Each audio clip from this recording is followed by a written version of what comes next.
Democrats block a COVID relief bill. Joe Biden continues to futz and struggle while the media cover for him. And Netflix comes under fire for a film containing disturbingly pedophilic images. I'm Ben Shapiro. This is The Ben Shapiro Show.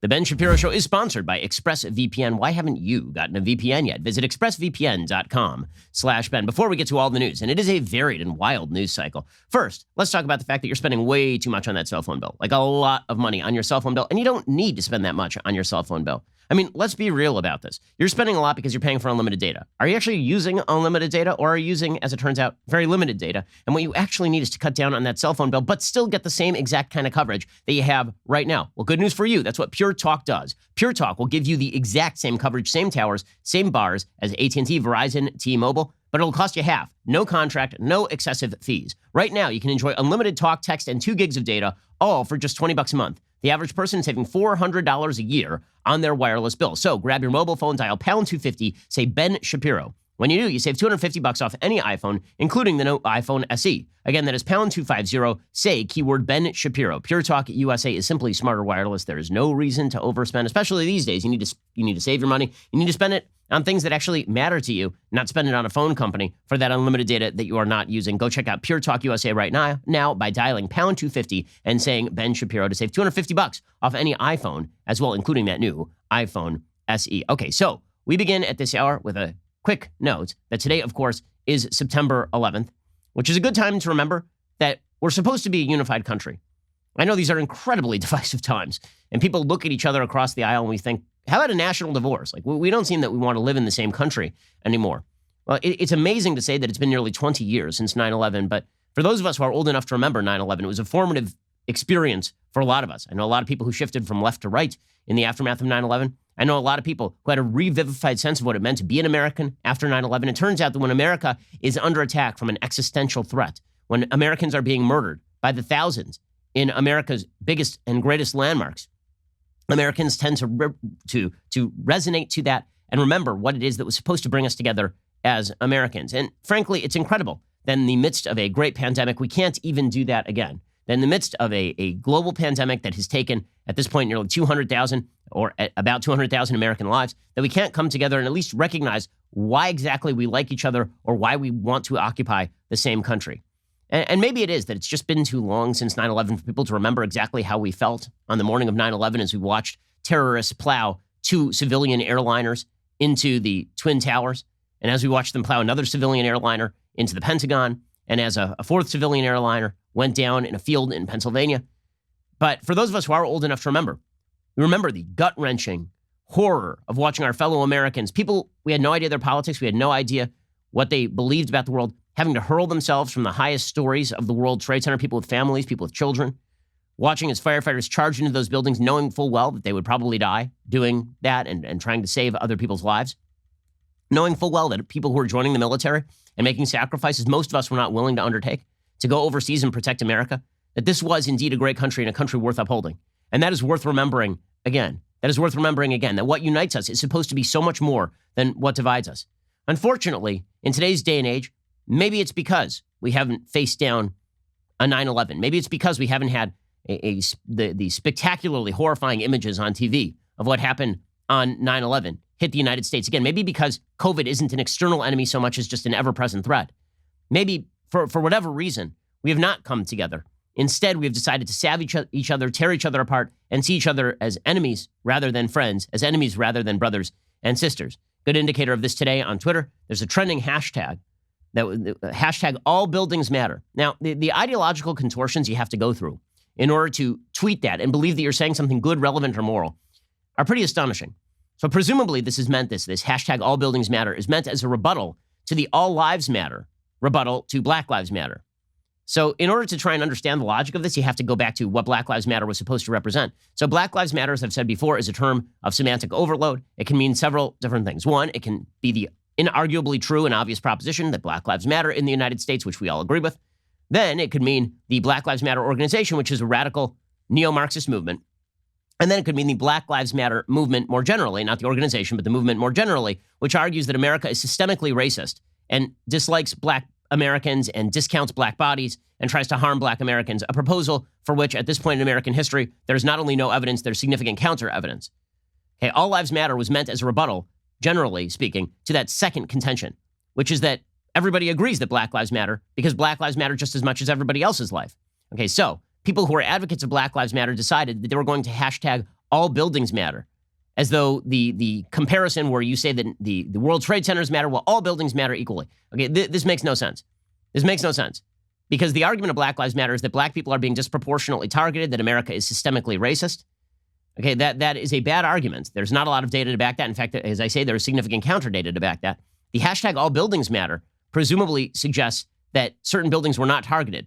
Well, we know which buildings were targeted. And in fact, we know why we were upset that those buildings were targeted, not merely because they were landmarks, but because, as it turns out, they were holding thousands of human beings, black, white, and green. Anybody who thinks it's an intelligent point to tweet out all buildings matter at this point is an idiot. And everybody understands that they're an idiot, or should understand that they're an idiot, and that they're not making a good point about Black Lives Matter or anything else for that matter. But to use 9/11 as an anniversary for divisiveness, to suggest that 9/11 ought to immediately be channeled into a debate about Black Lives Matter is kind of wild. The only thing that makes it not wild is, of course, if you buy into this theory that America is inherently bad, then you end up in the Ta-Nehisi Coates position of writing about the fact that you watched 9/11 happen from your apartment rooftop, smoked pot, and felt nothing. That's something that Ta-Nehisi Coates has actually written about in his books, because America is so systemically terrible that he didn't feel anything while watching 9/11. This is something that he wrote in, I believe, Between the World and Me. If you believe that, then there really is nothing that can hold America together anymore. So if 9/11 doesn't mean anything to you because you weren't born, that's one thing. But if you're old enough to remember 9/11, if you're old enough to remember what it felt like, and you don't still have that churning gut feeling every time you think of the horrors of that day, and you still can't think that like why people would fly a flag in the aftermath of 9/11, I remember this. I mean, we all remember this. All the flags that went up all around the United States in solidarity with each other. They had the feeling of brotherhood and sisterhood that came along with 9/11.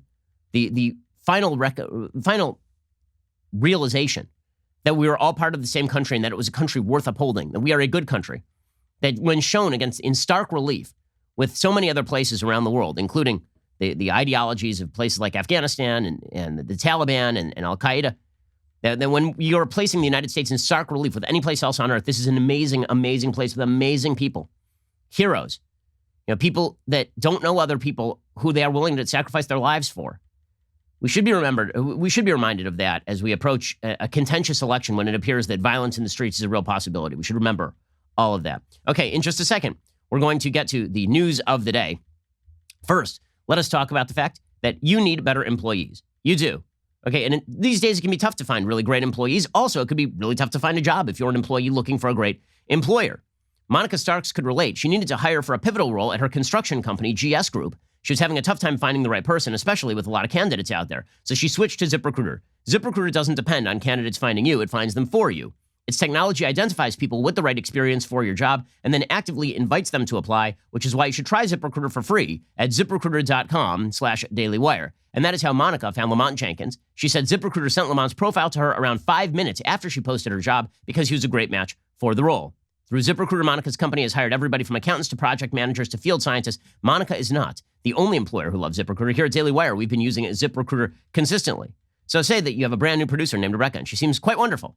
There's only one problem. Rebecca has a very avant-garde take on the film Cuties from Netflix, a take that I may share. But if it goes badly, Rebecca may find herself on the breadlines nonetheless. Well, this is why you need ZipRecruiter. 4 out of 5 employers who post on ZipRecruiter get a quality candidate within the very first day. See for yourself how ZipRecruiter makes hiring faster and easier. Try it right now for free. That is correct, free at ZipRecruiter.com/dailywire. That's ZipRecruiter.com/dailywire. If you're an employer, keep your employees in abject terror of being replaced by somebody better who has a more conventional take on cuties. And if you're an employee and you're looking for a job, check out ZipRecruiter right now. ZipRecruiter.com/dailywire. That's ZipRecruiter.com/dailywire to find the best employees and the best employers. Okay, so news of the day. The Democrats continue to block COVID relief.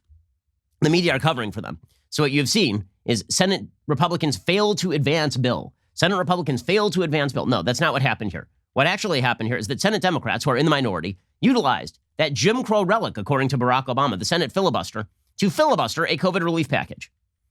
Kamala Harris voted in favor of that filibuster.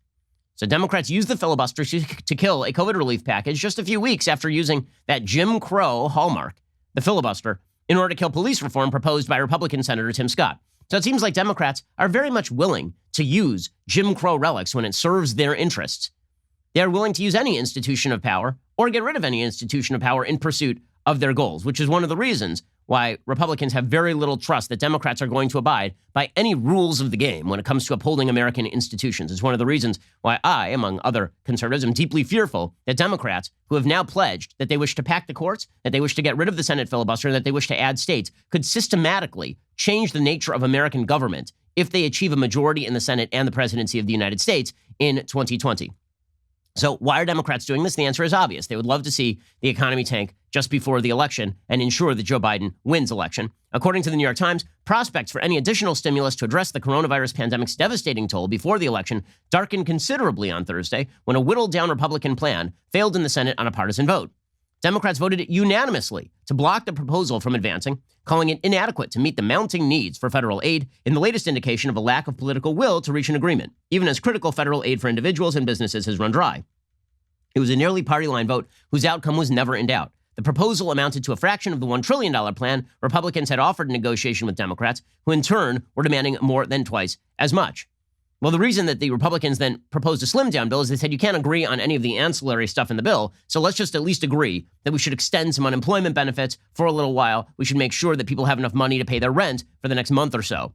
A failure to compromise would leave millions of jobless Americans in potentially dire straits as they exhaust traditional jobless benefits and states run out of additional funds Trump steered to the unemployed by executive order last month. It would also strand a wide swath of small business owners who have endured steep drops in revenue as the pandemic chilled economic activity. Senator Pat Roberts, Republican of Kansas, said, quote, along with the pandemic of COVID-19, we have a pandemic of politics. Looking to the House, or for that matter, our colleagues across the aisle, is a sort of dead-end street. This is right. Senator Marco Rubio of Florida, Republican, said Congress isn't going to pass more COVID-19 relief before the election. And again, the reason for this is because Democrats have decided that they will benefit from a lack of relief at this point.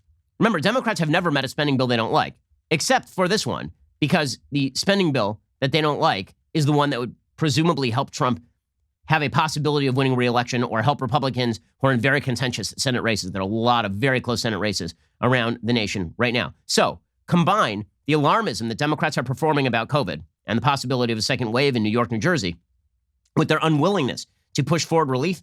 And it's pretty obvious what is going on here. People are playing politics. The media are helping out by immediately running headlines about how the Republicans have failed here. It's the Republicans it's not the Democrats who are obstructionists. It's the Republicans who failed. Meanwhile, the same media are pushing the idea that the virus is continuing to be a complete threat to all Americans of all sorts.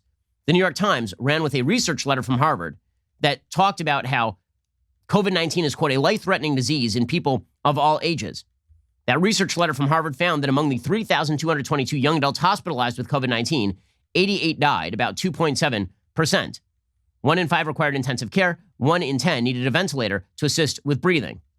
Among those surveyed, 99 patients, 3%, could not be sent home from the hospital or were transferred to facilities for ongoing care or rehabilitation. The study, quote, establishes that COVID-19 is a life-threatening disease in people of all ages. Okay, now, the reason that this study is incredibly stupid is because, of course, number one, the people who are young that you are talking about are largely people with pre-existing conditions. Over 1/3 were obese, 1/4 extremely so. Roughly 1 in 5 had diabetes, 1 in 7 had hypertension. But more than that, you're talking about the number of people who got COVID who were then hospitalized. You're talking about a subset of a subset of a subset. You're talking about young people who got COVID, who were then hospitalized for COVID, and who had pre-existing conditions. Yes, it turns out that a disease can be very dangerous to people who are already hospitalized. But the question is, how many of those people are actually hospitalized in the first place? When you're talking about young people, the answer is not very many. Young people are not being hospitalized at a high rate when it comes to COVID-19. But again, there's a narrative that is attempting to be driven by the media, and that is COVID is an ever-present threat, particularly to everybody in the United States, including young people. This is an anti-data perspective. It's the reason why the AP ran a story yesterday suggesting that 3 teachers had died because schools reopened. None of the 3 teachers actually died as a result of contact with students. So you're just seeing alarmism in the media combined with Democratic intransigence on providing any sort of relief before the election. The conclusion they want you to draw is that this is an unchecked pandemic about which the federal government is doing nothing, and that, of course, is Donald Trump's fault. Now, this has been driven forward, of course, by Trump's foolhardy decision to speak with Bob Woodward and then say on tape to Bob Woodward that he downplayed the pandemic as I said yesterday, the narrative that is being driven by this is actually not true. So the narrative that the Democrats are trying to drive is that Trump lied, people died. Right? That Trump knew full well in early February this thing was airborne and super dangerous, way more dangerous than the flu, and then he lied about it for months. Okay, this assumes a level of knowledge and intent on the part of President Trump that I think is utterly not in evidence. As Bob Woodward himself recognized, the reason he didn't report Trump's comments at the time is because he didn't know whether Trump was puffing or knew what the hell he was talking about, because literally no other health official was saying that this thing was airborne and multiple times as deadly as the flu in early February. That was not a thing that was being said. Okay, nonetheless, Jonathan Karl of ABC News questioned Trump about that yesterday. He said, why did you lie to the American people? And as we'll see, the Biden campaign is already running ads on this. Why did you lie to the American people, and why should we trust what you have to say now? Such a terrible question, and the phraseology. I didn't lie. What I said is we have to be calm. We can't be panicked. I knew that the tapes were, these were a series of phone calls that we had, mostly phone calls. And Bob Woodward is somebody that I respect just from hearing the name for many, many years. Not knowing too much about his work, not caring about his work, but I thought it would be interesting to talk to him for a period of, calls. So we did that. Okay, so again, why would you speak to Bob Woodward? Because you thought it was interesting? Like, this is just setting a trap for yourself. And then yesterday, of course, Trump then talked about how much TV he had watched, which is always a bad look in the middle of a pandemic or a presidential election. He talked about all the shows that he had watched over the past 24 hours, which, of course, provided fodder for Joe Biden. I watch some of the shows. I watched Liz McDonald. She's fantastic. I watched Fox Business.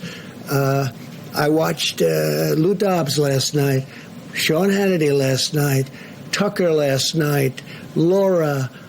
I watched Fox and Friends in the morning. You watch these shows. You don't have to go too far into the details. They cover things that are, it's really an amazing thing.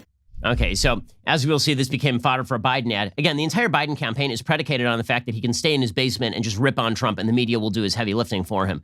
Because when he steps out of the basement, things get very ugly for him. We'll get to Joe Biden in just 1 second. First, let's talk about how now is not a great time to go to the auto parts store. In fact, as it turns out, never is a great time to go to the auto parts store. You're going to go there. It's going to cost you too much money. They're going to have to order the part online anyway. They might offer you an upsell based on whether you are a commoner or whether you are an auto parts pro. Instead, why don't you just go check out rockauto.com? It is much, much easier than walking into a store and someone's demanding quick answers to things like, is your Odyssey an LX or an EX? And then they usually just have to order the part online anyway, and they upcharge you for it. Instead, go directly to the source with rockauto.com. Rockauto.com will always offer the lowest prices possible rather than changing prices based on what the market will bear like airlines do. Why spend up to twice as much for the same parts? Like, say you happen to need a Delphi FG 1456 fuel pump assembly for 2005 to 2010 Honda Odyssey, and it costs like $354 at a big chain store. That is the kind of thing you could get at Rock Auto for $217. RockAuto.com is a family business. It serves auto parts customers online for 20 years. Go to RockAuto.com to shop for auto and body parts from hundreds of manufacturers. Best of all, prices at RockAuto.com, they're always reliably low, and the same for professionals and do-it-yourselfers. Why spend up to twice as much for the same parts? The RockAuto.com catalog, it is unique. It is remarkably easy to navigate. They have amazing selection, reliably low prices, all the parts your car will ever need. Check them out at RockAuto.com. Head out to rockauto.com right now. See all the parts available for your car or truck, and write Shapiro in there. How did you hear about us box? So they know that we sent you. Again, write Shapiro in there. How did you hear about us box? So they know that we sent you. Okay, so Joe Biden, his entire campaign has been predicated on Orange Man Bad, and he continued that trend yesterday. He put out an ad about Trump. Why is Trump watching so much TV? And again, all Trump has to do is not, right? All Trump has to do is not. Just deprive Biden of the air, and Biden will keel over, politically speaking. Because once he actually has to talk, as we'll see, Joe Biden gets himself in all sorts of trouble, all sorts of hot water. Anyway, here's the Biden ad against Trump. Watch some of the shows. I watched Liz McDonald. She's fantastic. I watched Lou Dobbs last night, Sean Hannity last night, Tucker last night, Laura. And then it runs a counter of U.S. COVID deaths yesterday versus minutes of TV watched. And then it concludes minutes of television watched, 480 U.S. COVID deaths yesterday, 1,176. Now, I have a question. If Trump were watching less TV, would fewer people have died? The answer, of course, is no. But again, this is Trump kind of shooting himself in the foot. Now, the reason I keep saying that Trump has to avoid giving Biden this sort of air, this sort of oxygen, is because when Biden is deprived of the Trumpian oxygen upon which he lives, he keels over. So yesterday, Joe Biden had a rough day in terms of interviews. There's a reason that on 9/11, he has decided he's not going to politic. He says he's pulled all of his ads. I've seen no evidence he's pulled all of his ads thus far on 9/11. He says he's not going to do any interviews today. which maybe that's about 9/11, or maybe it's about the fact that he doesn't like doing interviews. I mean, the past several days, he has done like one interview and it went really, really poorly. In any case, here's how the interviews went yesterday for Joe Biden. So in the middle of an interview, he mocked Trump over Trump making claims about Biden's health, and he lost his train of thought in the middle of mocking Trump for going after his mental health. Here is Joe Biden wandering off into the blithery wilderness. I mean, this idea of, slow Joe.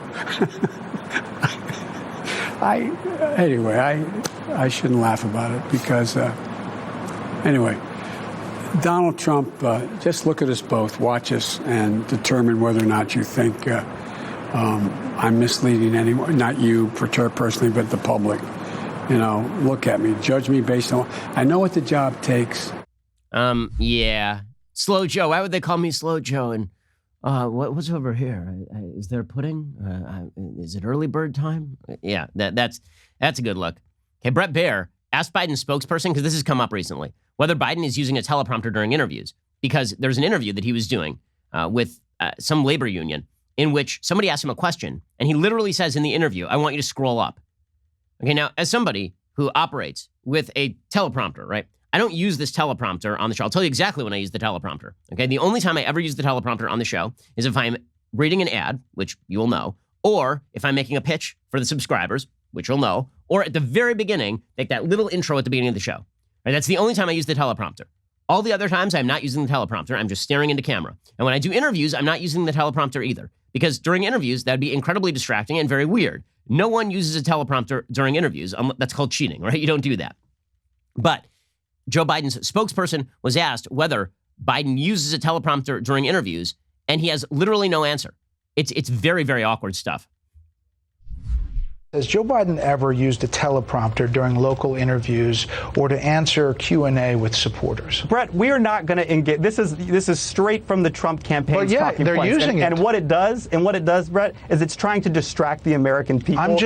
They're using it. They talk about it every day. Can you say yes or no? That's because they talk about it every day, Brett, because they don't have a coherent Well, you have strategy. an answer. Yes or no? Brett, they talk about it every day because they don't have a coherent argument for why Donald Trump deserves re-election, deserves 4 more years. We know that he lied to the American people. We know that he has not shown leadership during this crisis, and they are desperate to throw anything they can against the wall to try to distract from that fact. I understand, but you can't answer the question.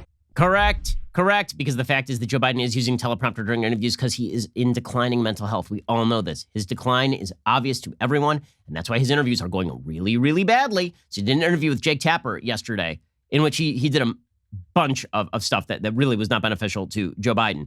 So he suggested that he tried to deny Trump credit for renegotiating NAFTA. So he had said over and over that he wanted to renegotiate NAFTA. They never did it. And Tapper was like, well, Trump did it. Shouldn't you give him credit? And Biden's like, no. And Tapper looks at him incredulously. It's pretty amazing TV. Now, when you ran for president and when Barack Obama ran for president, you both said you would renegotiate NAFTA. You didn't. He did. Does he deserve credit for that? No, I think, remember, he wasn't the one that pushed that particular one that passed. The House amended the bill. He renegotiated NAFTA and you didn't, is the point. I mean, because we had a Republican Congress that wouldn't go along with us renegotiating it. But doesn't he deserve some credit for that? It's better. The USMCA is better than NAFTA. It is better than NAFTA. Yeah. That pause from Jake Tapper is everything. Like, can you believe this guy? It's pretty amazing. So good stuff right there from Joe Biden. Speaking of good stuff from Joe Biden, he also said that it was not a bad idea to give China most favored nation status when it came to world trade, which is a weird take considering that China has used its most favored nation status to cheat on trade, to strengthen its own regime, and to ensure that it can continue with its perpetuation of tyranny in Hong Kong as well as in Zhejiang province. Here is Jake Tapper questioning Biden, and Biden, again, making a boo-boo. A lot of people think that allowing China into the World Trade Organization, which he supported, extending most favored nation status to China, which he supported, that those steps allowed China to take advantage of the United States by using our own open trade deals against us. No. Do you think in retrospect that you were naive about China? No. Here's the thing. In the context of that, we want China to grow. We wanted China to grow. I mean, if Trump can't use that in an ad, we wanted China to grow as China, meanwhile, unleashes the coronavirus on the rest of the world and completely destroys Hong Kong's freedoms and subjects 1.5 million Uyghur Muslims to genocidal tyranny.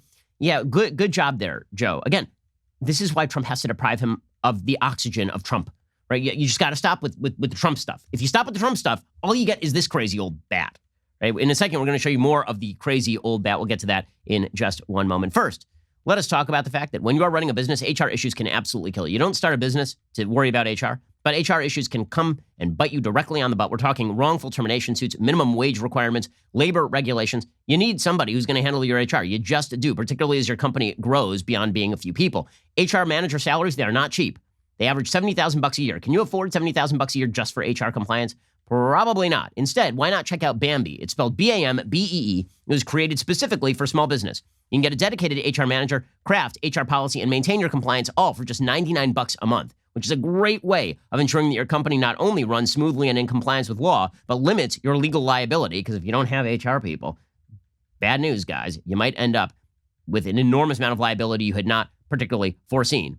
From onboarding to terminations, Bambee will customize your policies to fit your business and help you manage your employees day to day, all for just $99 a month. Month to month, no hidden fees, cancel anytime. You didn't start your business because you wanted to spend time on HR compliance. Go to Bambee.com/Shapiro right now to schedule your free HR audit. That is BAMBEE.com/Shapiro. BAM to the BEE.com/Shapiro. Go check them out right now, and they'll give you a free HR audit, and you got to get your HR in order. I mean, it's just something that as a business owner, I'm telling you, get your HR in order. Okay, so back to Joe Biden.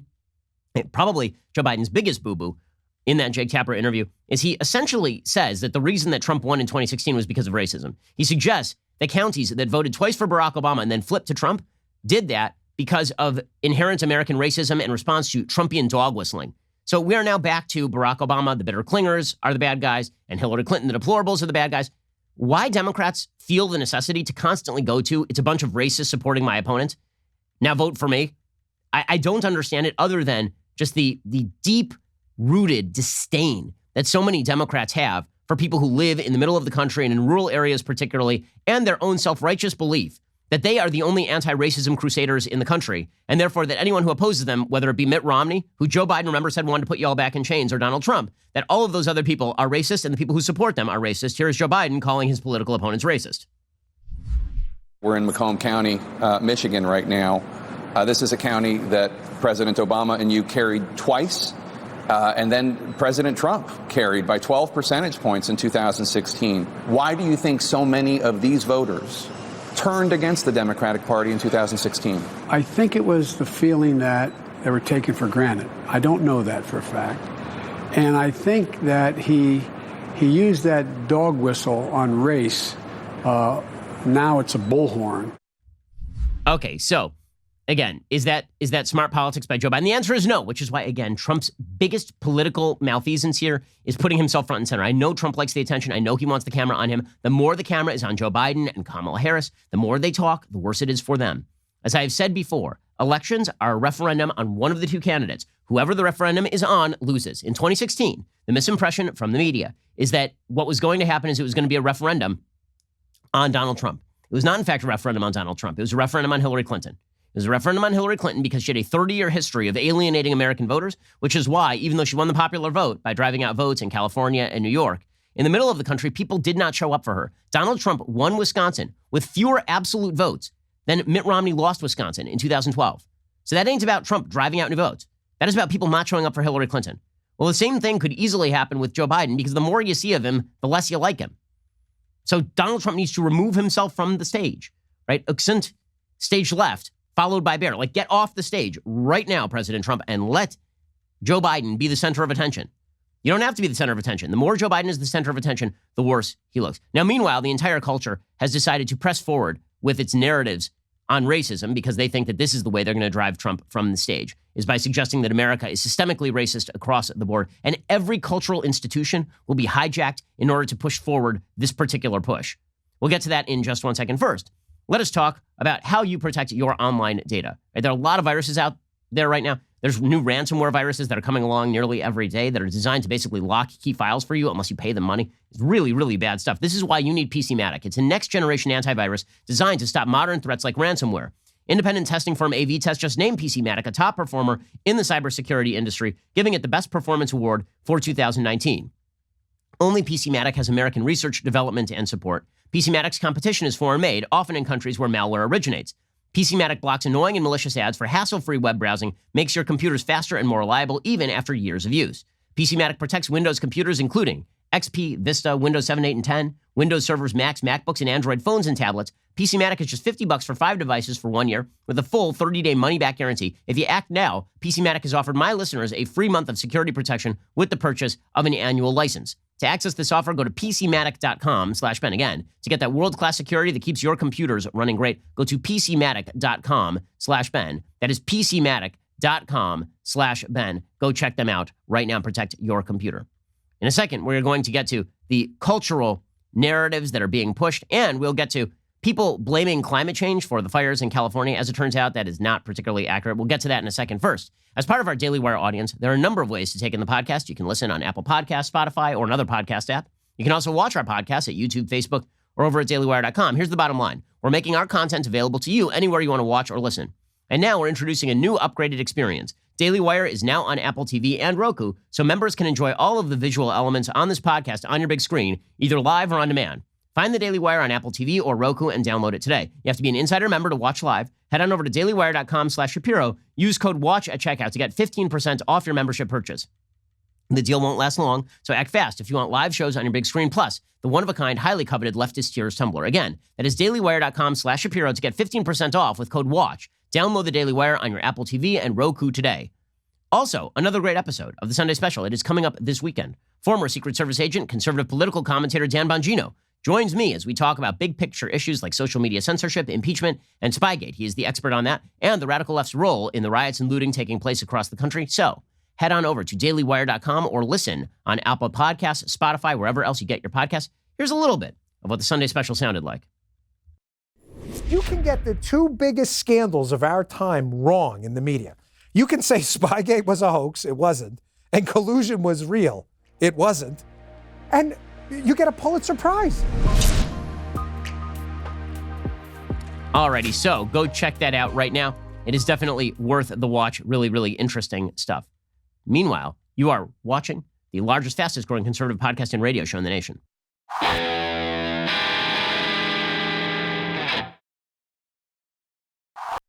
Meanwhile, the culture wars continue apace. So last night was the NFL opener. I can assume that the ratings are going to suck this year just like they sucked last year. It turns out that when you politicize everything people want to remain apolitical, people get uptight. And I understand all of the folks out there on the left who keep saying, you keep saying you just want sports to be sports. When were sports ever just sports? When it didn't infuse the field of play. That is the answer. You want the actual answer? The answer is when it didn't infuse the field of play. Athletes always spoke out about stuff. Charles Barkley was on the cover of Sports Illustrated in the early 90s wearing like chains, suggesting that he was a slave. Right? I mean, like that. This has been a part of American sport for a long time. When Americans start to get uptight is when they sit down to watch the game and then they are preached to. That is not the same thing as athletes speaking out. Athletes have always spoken out, and that's fine. They're Americans. They get to speak out just like everybody else. Doesn't mean that we have to take their words with any level of seriousness. Like, I don't think LeBron James actually knows anything about politics. I think he knows very, very little about politics. That is not his field of expertise. I know nothing about rebounding, and LeBron James knows nothing about politics. But that doesn't mean that when I turn on a game and I am preached at by a bunch of people who know nothing about politics, that's not alienating. Right? Within the confines of the court, within the confines of the field, people expect to get a product that has to do with the court or the field, not a bunch of propaganda about particular political points of view. This is why the NFL is so unbelievably stupid for getting super political on the field of play. So the NFL has decided that they're going to put giant letters reading "End Racism" in end zones, which of course will totally end racism. Like all the white supremacists out there, they're going to look at the end zones of the NFL and they're going to be like, wow, that end zone says to end racism, done. Hiring discrimination, finished. Right? Redlining, soft redlining, self-segregation, it's over, man, because that says end racism in the end zone. Okay, what this really is corporate virtue signaling so that the NFL will continue to make bucks from people who purchase based on political likes and dislikes. What it really ends up doing, of course, is removing all ability to have just normal kind of non-political water cooler talk, which is kind of important, right? When you hang out with your friends, you spend most of your time talking about politics, or did it used to be that football was like the go-to at Thanksgiving when you had nothing else to talk about with your crazy uncle, regardless of your political side? Right? You couldn't talk about anything, so you talked about how much the Lions suck. And that was the way this used to work. Not anymore. So Roger Goodell made a huge mistake by first allowing Colin Kaepernick to kneel and then allowing everybody else to kneel. He should have said right from the outset the same thing that David Stern said back in the 90s. The national anthem is part of the game. You're going to stand for it. America is a good place. This doesn't seem particularly controversial. And if you want to say what you want to say off the field, enjoy. You have every right to say what you want to say off the field. On the field, you're working for the business, which, by the way, is how every other business in America functions. Okay, but apparently not for athletes. So Roger Goodell has decided to cave to this sort of nonsense, and the predictable result is fewer people are going to tune in to watch the games. Here's Roger Goodell overtly politicizing the NFL now. You can talk about so many things that have happened to help our country get to a better place. And sports has been a big, big influence on that. Mm-hmm. And, you know, we're not here to make political statements. We're here to help make our communities better. So you're not here to make a political take. It's not political when you put end racism in end zones. The underlying supposition being that racism is indeed the chief factor in American life. It's not political, as it turns out, when you allow the players to put on their helmets the names of various supposed victims of American racism. So I guess we'll get a Michael Brown helmet, even though he was a person who attacked a police officer. We'll probably get a Jacob Blake helmet, despite the fact that he was an alleged rapist. We'll probably get a Rayshard Brooks helmet, despite the fact that Rayshard Brooks attacked two police officers and tried to tase them after stealing a taser from one of them. Like, how's the NFL going to screen for that? I remember when the NFL wouldn't allow Dallas players to pay tribute to the cops after several cops were shot a few years back. Okay, but it's not political, you see, when Roger Goodell pushes this, except for how political it is. So this all broke out into the open last night in a couple of ways. So the Miami Dolphins, who will go 2-14 this year, as is their wont, they stayed in the locker room for the national anthem, and then they released a statement about why they were staying in the locker room for the national anthem. We need owners with influence and pockets bigger than ours. To call up officials and flex political power. When education is not determined by where we reside. And we have the means to purchase what the doctor prescribed. And you fight for prison reform and innocent lives. And you repair the communities that were tossed to the side. And you admit you gained from it and you swallowed your pride. And when greed is not the compass, but love is the guide. And when the courts don't punish skin color, but punish the crime. Until then, we'll just skip the long production and stay inside. Oh, so bad poetry is what they're going to do. I also do enjoy how every single video that is ever cut by celebrities has them speaking in 3-word phrases and then cutting to another celeb. It really makes a huge difference. Also, I'm amused by NFL players who are among the highest earners in America, suggesting that only the owners have systemic power or money to actually help heal all of this stuff. And their big stand is going to be what? To stay indoors for the national anthem because the national anthem is super bad? America is to blame for all of the problems in American life. It's America and America's systems. Okay, so this, again, took sort of center stage last night. The Kansas City Chiefs were playing the Houston Texans. They did this in Kansas City. They had some socially distanced crowds there. It was like 17,000 fans showed up in Kansas City. And the players before the game decided to link arms in a show of unity. Now, I know that there are some people who think that this is better than kneeling for the anthem. It is better than kneeling for the anthem. I literally don't understand what the show of unity is in favor of or against. Like, racism bad. Yeah, I think we all agree on that. But if this idea is that you're making a show of courage by standing against racism, also death bad, cancer bad. Can we get some shows of solidarity? And the underlying implication is what people object to, which is that America is a deeply racist country, and that if you don't stand, then you are obviously okay with racism. So people started booing this, and some people were shouting Trump 2020, and this led everybody in the sports media to get very, very upset, of course. What's really going to happen is people are just going to turn off because they don't like being called implicit racists if they don't enjoy being preached at about their evil racism for not supporting X, Y, or Z. There was also the Denver Broncos put out a photo of their players going out to some sort of rally that said, if you ain't with us, you against us. And nobody knows exactly what they're supposed to be with or against. But here's my basic rule. If somebody ever says that to me, I'm against you. That is my basic rule. If you ever say, if you're not with us, you're against us, I'm against you. Because I'm not going to be blackmailed into that sort of ideological virtue signaling, that sort of partisan virtue signaling. It's not just sports, of course. It also happens along the lines of entertainment. So Netflix's CEO was out there propagandizing. You may have noticed that during the Black Lives Matter movement, Netflix began to propagandize on its main screen. They're putting forward black stories and And again, a lot of these movies are good. I've seen a lot of these movies. But the idea that Netflix is making a big difference by pushing education via movies, I'm sorry. This is just sure it is. So here was the head of Netflix talking about the consequences of slavery and how bad America is. This is a very, very rich man talking about the evils of the American system, of course. As a consequence of slavery, Jim Crow, and housing policy, black families in America have about 1/10 of the wealth of white families. If we're going to start to close that economic and power gap, we need black banks to be able to invest in the black community. If every major corporation takes 1% of their cash and deposits it in a black bank, it will be transformative in that sector. Okay, well, actually, the reason that people can't get loans typically has more to do with income and ability to pay back loans than the race of the people giving the loans. The fact remains that no matter who owns the banks, banks are not going to give loans to people who are unlikely to pay back the loans. And even if you take your money and you put it in a black bank, unless the black bank is poorly run, it's not going to give loans to people who are unlikely to pay back the loans. Right? Banks are in the business of making loans that they expect to receive income on. That is literally what they do.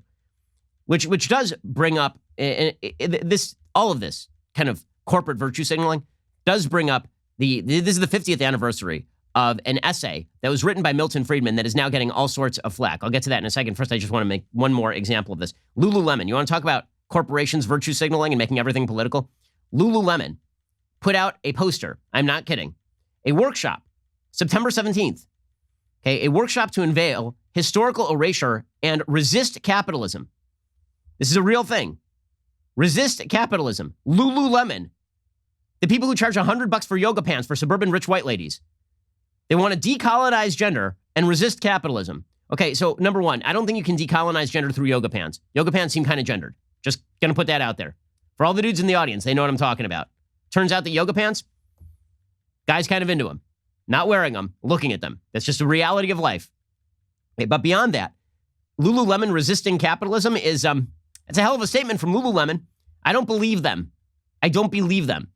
But again, all of this is based on a notion that we are a better country and we're a better society when our corporations get super political and when they start looking down the road at the rest of American society. Okay, this runs in direct opposition to an essay that was originally written by Milton Friedman about 50 years ago. Actually, exactly 50 years ago. It was an essay in which he talked about shareholder capitalism. And he said that the basic job of a corporation is to pursue profit on behalf of its shareholders. Now, Milton Friedman was not an advocate of corporations engaging in regulatory capture, right, trying to set up monopolies. He was not an advocate of corporations trying to set regulatory standards such that no one else could get into business.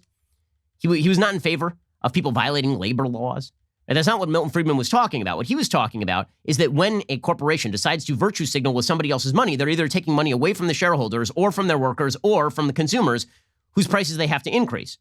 That the job of a corporation is to provide goods and services at the best possible price to the most possible consumers and to pay its employees what they deserve on the basis of making that sort of money. And competition ensures that the wages go up, which, by the way, they have. Because when you have multiple companies competing for the same workers, then the wages go up. Okay, this is now considered very bad. And so the New York Times Magazine put together an entire issue, an entire compendium on the evils of shareholder capitalism, because the real essence of corporations should be social do-gooderism. Because I want Netflix setting my social standards, as we'll see, may not be a great idea. I want Lululemon telling me about resisting capitalism. I want the NFL virtue signaling about race in America. That's what I want. I want Nike making statements about kneeling for the national anthem. Well, actually, all I want from my corporations is that they give me the products and services I want at a price that I am willing to pay. That is really what I'm looking for from them. And that they pay their employees what their employees deserve on the open market. That's pretty much it. But Anand Garadhas, who writes for New York Times Magazine, he has an incredible piece in New York Times Magazine talking about the evils of shareholder capitalism. He says, today in America, somebody will be laid off right after his or her company announced record earnings. Someone's hours will be cut without notice. Someone's water will be poisoned by fracking. And among the pantheon of villains they can thank is Milton Friedman. Okay, Milton Friedman was not in favor of environmental degradation. Okay, in terms of cutting somebody's hours, that may be necessary in order to ensure that consumers still get the best possible price in a competitive market. Okay, this really goes to what you think the purpose of an economy is. And this is something that actually spans the gamut right to left. There are a lot of people on the right who believe that the purpose of an economy is to, quote unquote, create jobs or provide meaning. That is not what an economy is for. An economy is to preserve property rights and get you the best products and services at a price you are willing to pay consensually. That's what a market is for. That is all the things a market is for. It is not to provide you meaning. It is not to provide you joy. It is not designed in order to provide you your purpose in life. That's supposed to be provided by social institutions, by family, by all the things that provide you meaning. And the market is not designed to, quote unquote, create jobs. The market is designed to create jobs as a side product of creating goods and services, right? That is what a market is designed to do. But everybody wants to turn the market into a human tool. This is why it drives me up a wall when I hear conservatives, people on the right, the kind of common good conservatives, talk about, well, the markets weren't designed with human needs in forefront position. Well, the markets weren't designed, period. The market is based on a certain basic human truth. Your labor belongs to you, and you get to alienate it as you see fit. That's the entire thing. And property rights in your labor deserve to be protected.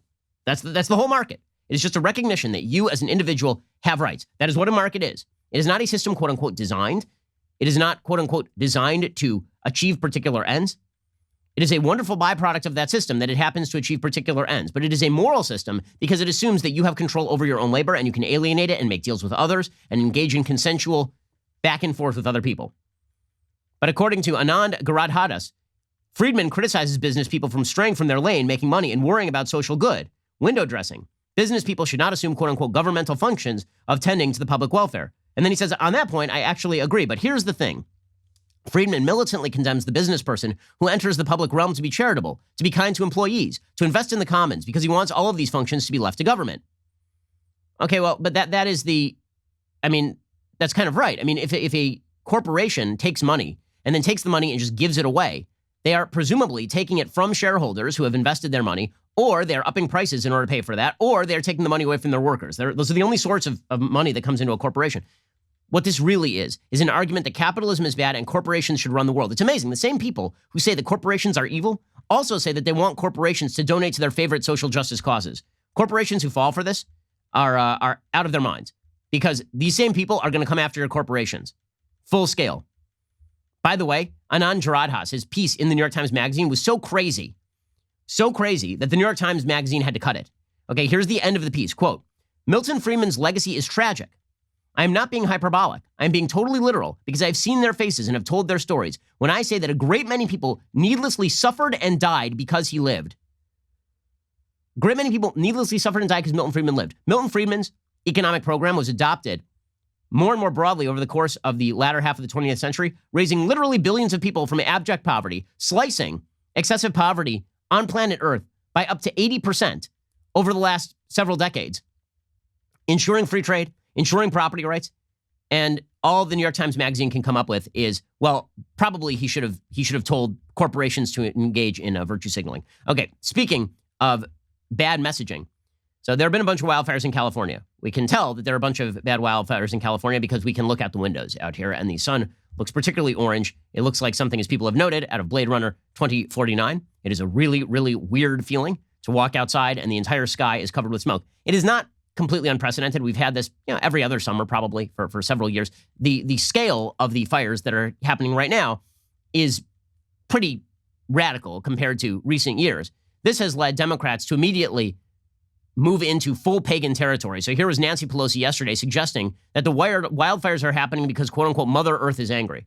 Here is supposedly devout Catholic Nancy Pelosi talking about the anger of Mother Earth, which is weird. Here's Nancy Pelosi. We have these fires in California and in the West. 16 people have died in Washington, Oregon, and California, including a firefighter and a one-year-old baby. Our firefighters have been so very, very courageous. Now we're again breaking records. Mother Earth is angry. She's telling us, whether she's telling us with hurricanes on the Gulf Coast, fires in the West, whatever it is, that the climate crisis is real and has an impact. Okay, so it is not Mother Earth being angry. Okay, climate change does have an impact on the severity of wildfires, but the major severity of wildfires is due to bad forest management.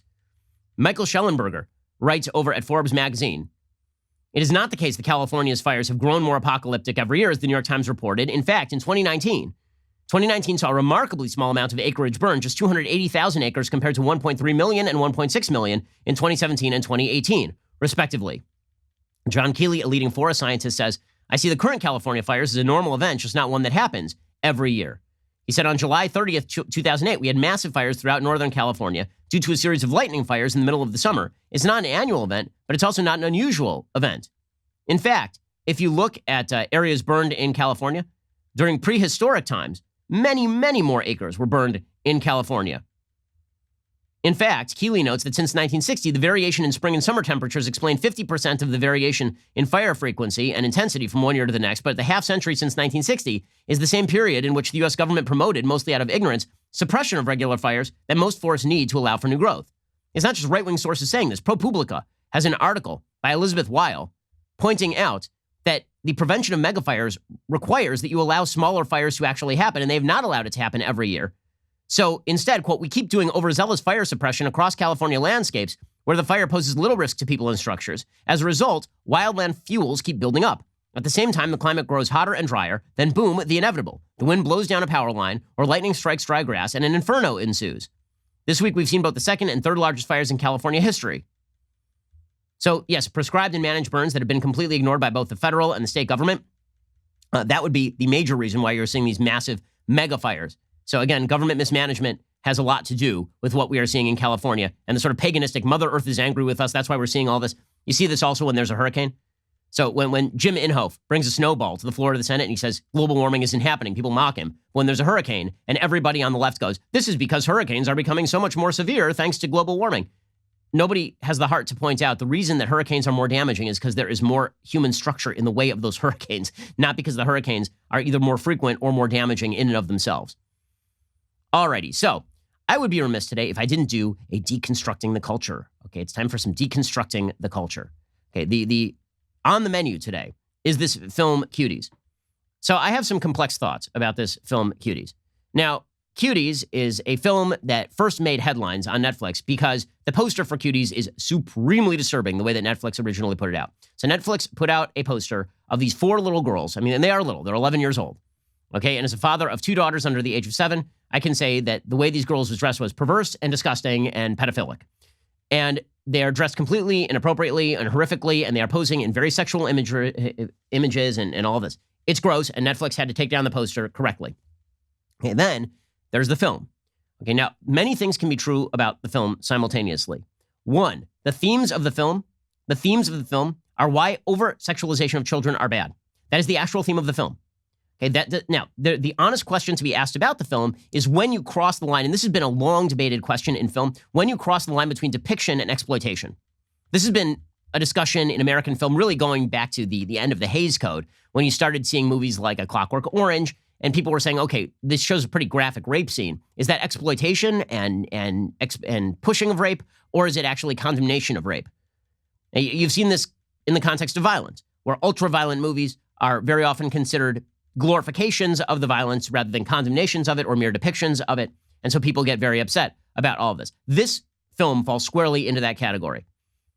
I think you can certainly make a fair case that the director in this particular film directed the camera in disgusting ways at 11-year-old children. That not only can you make that case, I think that case is fairly obvious from the actual footage of the film. The question is whether the director is doing that in order to make you uncomfortable with the way these kids are being depicted, because that is part of a pop culture in which they are in which they are submerged. So the reason that I bring this up is because I think a lot of the people who watched this film, who watched the clips of the film, didn't actually watch the film, and they gave hot takes based on this. So this is why I'm going to provide a little bit of nuance, because I actually spent the time yesterday of watching this film, and it is indeed incredibly disturbing and upsetting and difficult to watch. So the clip that was making the rounds yesterday was this clip of these little girls dancing in very, very sexual ways.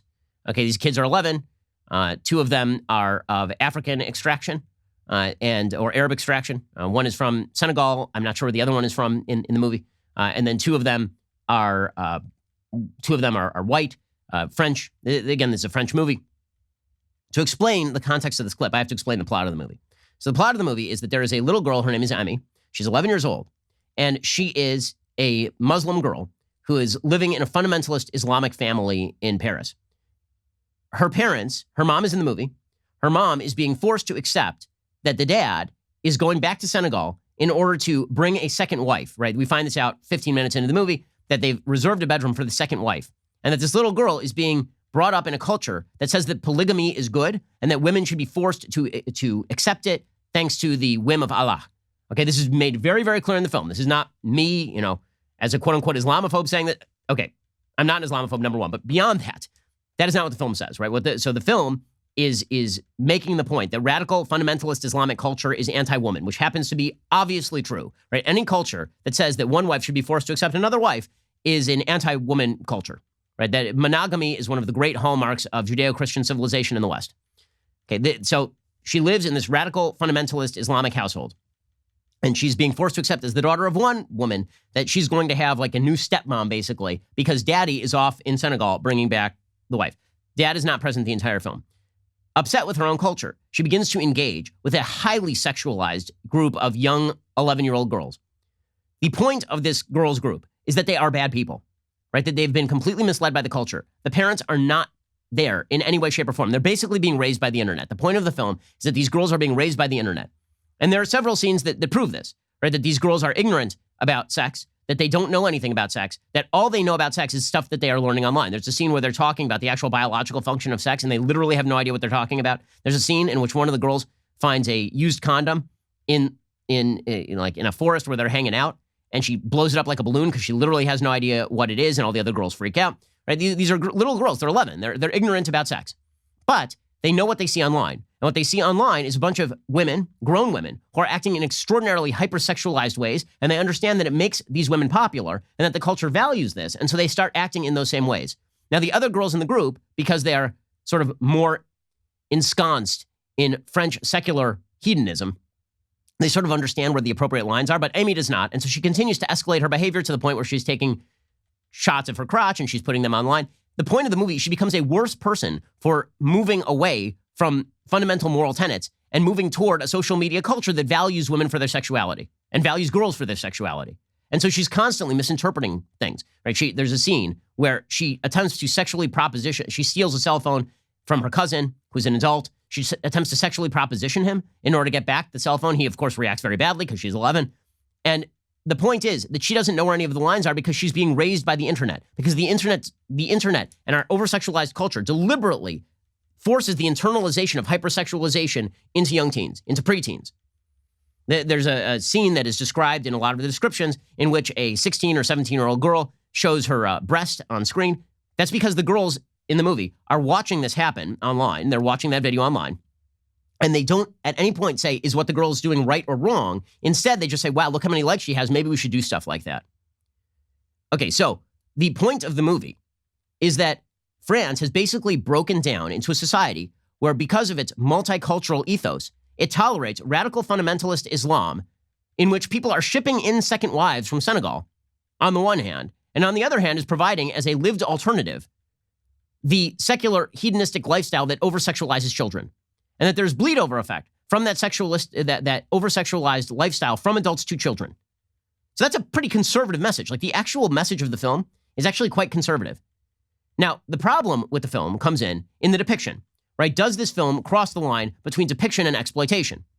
So there's a clip going around yesterday of these girls dancing. It is, warning, spoiler warning, and not only spoiler warning, like nausea warning right now. This clip is graphic. It is a graphic clip of these girls dancing in very sexual ways. They are 11 years old. It's disgusting. It is meant to be disgusting. Okay, and I'll show you kind of why it's meant to be disgusting. Okay, so here's the clip that was going around yesterday, and people were rightly outraged at this clip.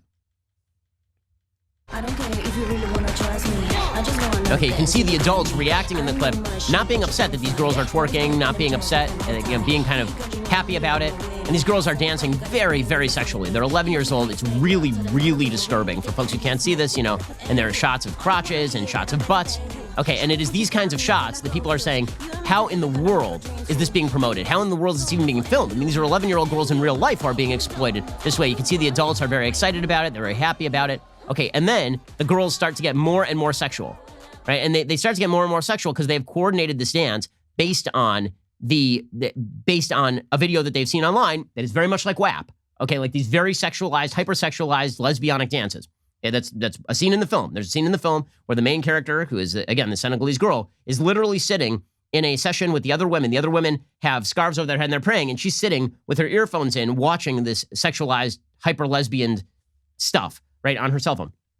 As that scene goes on, you start to see cutaways of the crowd, and the crowd starts to get more and more disquieted because people in the crowd are realizing this is really over the top. This is really, really bad. The end of the scene, which was cut off online, was cut off for a reason. Okay, the end of the scene is this girl, the main character, weeping openly and stopping the dance because she realizes that she has been exploiting herself, that she has made herself a worse person. She runs away from the dance. The end of the film is her rejecting both the second wedding for her father and the hypersexualized culture in favor of sort of this generic childhood innocence. She puts on a sweater that kind of buttons all the way up to the neck because it's supposed to be modest. And then she goes and she jump ropes to try and regain her innocence. Right? That's the end of the film. So several things can be true at once. And I think it's important to actually, watch things before you analyze what they are about. This may not justify why the film was made. Okay, the director of the film, by the way, has openly said that the reason the film was made is because she was a black woman who was of Senegalese descent and grew up in an Islamic household. She said she was walking through the park in France and she saw a group of 11-year-olds dancing like this. And she decided that, and she said she was sickened by it, she says. And so she decided to make a movie trying to explore what in the world, as a culture, would we get to the point where 11-year-olds are dancing like this? Right? She's talked about this openly in interviews. So several things can be true at once. One, I don't think that the director meant to hypersexualize the girls for the pleasure of pedophiles. Two, Netflix definitely, with its original poster, hypersexualized the girls for the purpose of pedophiles. Netflix, their original poster was really, really bad. Three, the theme of the movie is that hypersexualization of children is not only bad, but that it springs from an adult culture that suggests that consent is the only value, and that bleeds down to people for whom consent is not possible in ways that they don't themselves understand. That the hypersexualization of a society does bleed down to kids. That is a theme of the film. Third, that a culture that allows for no choice but a choice between a hypersexualized secular humanistic vision of hedonism on the one hand and Islamic fundamentalism on the other is a society that is fated for the garbage can. Right? That is a point that the movie is pretty openly making. Now, the critics, because critics mainly hate the right, and the critics have sinned here too, because the critics mostly hate the right, they've decided that this is a story of female empowerment through leaving Islamic fundamentalism in favor of twerking. That's not what the film is about. The director has said that's not what the film is about. Okay, the real question that should be asked here is, should a film like this even be made, despite the messaging, if it has to depict images like this in order to be made? I think that's a fair question. I think it's a fair question. I think it's a very fair question to ask whether the film has to depict as much of this as it does in order to achieve its purpose. The director would probably tell you that her purpose in showing this stuff was to make you uncomfortable, was to deliberately make the viewer uncomfortable so you realize that so many people are complicit in this culture that bleeds down to little girls. My guess is that's what the director would say. Does that justify the behavior? I think the case can be made that it certainly does not. That 11-year-old girls, no matter what you believe, were actually exploited in the same way that Brooke Shields was exploited at 12 when she was forced to get naked in like Blue Lagoon. I think that case can be made. But I think, again, that it is important to recognize what the movie is, what it was meant to be, and what it kind of isn't, so that you can have a more fully rounded discussion about it. Now, should you watch it? I don't think so. Not unless you're willing to take, an hour and a half of being clubbed about the ears by some of that imagery, which again is supremely disturbing. But is it possible for somebody to say that they think that the messages of the film are not about pedophilia? I think it's pretty obvious the messages of the film are not about pedophilia. So there is a fully rounded, shaded version of what exactly Cuties was about. Now, does Netflix deserve to be boycotted for airing Cuties? Well, it's directed at mature audiences. It specifically says that on the film. Netflix should have been boycotted over its original poster. Right? There are a lot of films on Netflix that depict really bad stuff. The original poster was the problem. Okay, the film itself can be a problem. I can certainly see why you would think that it shouldn't have been made in the first place and that shouldn't have been receiving this sort of glorious coverage on the basis of the images that it glorifies, right? Even if it was doing so in order to make you uncomfortable. Did it have to do that in order to make the point? And John Nolte's said this. I think he's probably correct. It didn't need to go this far in order to make the point. I totally get that. I kind of agree with it. The poster was the real problem because the poster obviously was directed at glorifying the sexual excess of children. That was the real problem. Okay, so now you have your movie guide to Cuties. It's a little more complicated than I think most of the takes you're going to get on it. But I think that, in all essence, we should try to be fair when we watch these movies and note where they are wrong and where they are evil and where they're making an overall not terrible point. The movie can be exploitative and bad in the way that people view it. And it can also be making a fairly good point, actually, about the destruction of a culture that has no centralizing principles rooted in virtue and morality. Alrighty, we'll be back here a little bit later today with 2 additional hours of content. Otherwise, we'll see you here on Monday. Don't forget to tune in to the Sunday special. We got Dan Bongino this week. Otherwise, we'll see you here on Monday. This is The Ben Shapiro Show. The Ben Shapiro Show is produced by Colton Haas. Our technical director is Austin Stevens. Executive producer, Jeremy Boring. Our supervising producers are Mathis Glover and Robert Sterling. Assistant director, Pavel Wydowski. Our associate producer is Nick Sheehan. The show is edited by Adam Sayevitz. Audio mixed by Mike Coromina. Hair and makeup is by Nika Geneva. The Ben Shapiro Show is a Daily Wire production. Copyright Daily Wire 2020. You know, the Matt Walsh Show, it's not just another show about politics. I think there are enough of those already out there. We talk about culture because culture drives politics and it drives everything else. So my main focuses are life, family, faith. Those are fundamental, and that's what this show is about. I hope you'll give it a listen.